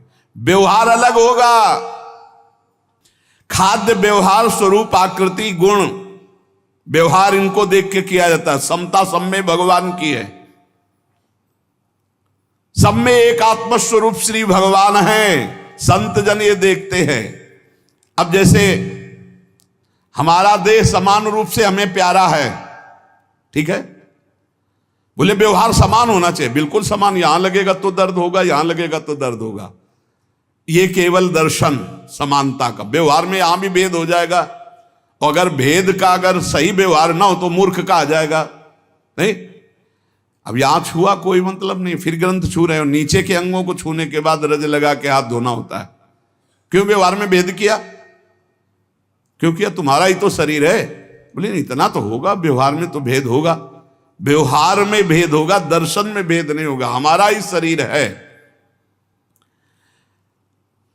व्यवहार में भेद स्वाभाविक होता है। आंखों का काम है देखना, कानों का काम है सुनना, इंद्रियां देखो भेद में व्यवहार कर रही हैं। इंद्रियों के द्वारा जो व्यवहार होता है वो भेद में हो रहा है। समता दृष्टि की है आंतरिक की, सब में एक भगवान है। जैसे शास्त्रीय विषमता सिद्ध पुरुषों में भी पाई जाती है, परमार्थ के पथिक को यह विषमता धारण करनी पड़ेगी। व्यवहार में विषमता और दृष्टि में समता। कैसे? बोले माता, बहन, पत्नी, तीनों स्त्री शरीर है, पर व्यवहार तीनों से बिल्कुल अलग अलग होना है। व्यवहार में समता और दर्शन में तीनों शरीरों में एक ही परमात्मा विराजमान है। हम कुत्ते को रोटी देते हैं और गाय का हरी हरी घास से पूजन करते हैं। अब हम सोचे कि कुत्ते को हरी हरी घास खवा करके पुष्ट कर दे, होगा क्या? व्यवहार में भी क्षमता है। या हम सोचे विद्या विनय संपन्ने ब्राह्मणे को हस्तनी सुनीच सुपाके, सबको घास, नहीं चल पाएगी ना। विद्या विनय ब्राह्मण जो ब्राह्मण है उसको कचौड़ी पूड़ी खवा करके, गाय को हरी हरी घास खवा के, कुत्ते को रोटी खवा दी, हाथी के लिए और बड़ा चारा डालना पड़ेगा। व्यवहार में नहीं, दृष्टि में क्षमता। ऐसे ही महान जो संत भगवत प्राप्त हैं उनके व्यवहार में भी क्षमता होगी और दृष्टि में क्षमता होगी। उनसे जो बैर करेगा दिखाई देगा वैसा। उनके हृदय में बैर नहीं है, लेकिन वो बैर करता है इसलिए उसकी दृष्टि में दिखाई देगा। जो उनसे मित्रता करते हैं वो उनकी दृष्टि से, उनकी दृष्टि में दोनों समान है, पर व्यवहार में जब आएगा तो जो दैन्य होकर प्रणाम नमस्कार करके आर्त भाव उससे मुस्कुरा के बात करेंगे, और जो कटु और क्रूर स्वभाव वाले हैं उनसे उदासीन होकर बात करेंगे, अंतर में उनके कोई भी द्वेष नहीं है, वो समता को प्राप्त महापुरुष हैं। अनुकूल पदार्थ आएगा मुस्कुरा के पाएंगे, प्रतिकूल आएगा हटा देंगे, ये व्यवहार है, समता एक दृष्टि है। इसलिए हम संत महात्माओं की आज्ञा का पालन करें, भगवान की कृपा से सत्संग मिलता है। हम अपने जीवन को सुधारने की चेष्टा करें, निरंतर नाम जप करें। शेष चर्चा आगे। श्री राधा वल्लभ लाल की जय।